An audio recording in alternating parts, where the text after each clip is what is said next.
8ଟି motorcycle रे गंजेई चोरा चालाण हेउथिबा बेले गाड़ी बसिछि मालकानगिरी पुलिस। प्रथम थर लगी मालकानगिरी जिल्लारू तरल गंजेई चोरा चालाण करा जाउथिला। 60 किलोग्राम तरल गंजेईर बजार मूल्य प्राय 8 कोटी टंका हेबो बोली मालकानगिरी एसपी कहिसंती।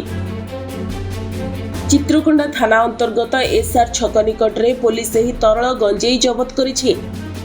मोट 60 किलोग्राम गाढ़ तरल पदार्थ जहाँ गंजेईर तीव्र गंध बाहर करे ताहा हेउछि तरल गंजेई।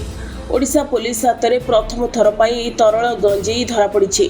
चित्रकोंडा थाना अंचल में पाट्रोलिंग चलीथिबा बेले 8 जण व्यक्ति मोटरसाइकेल सहित एसआर छकरे एकत्रित होई आंध्र प्रदेश रे जणे माफिया को एही चोरा तरल गंजेई चालाण करिबा अपेक्षा रे थिबा बेले एहाकु माडी बसिथिला पुलिस। मालकानगिरी पुलिस पाई यह एक बड़ सफलता बोली कहते एसपी विनोद पाटिल।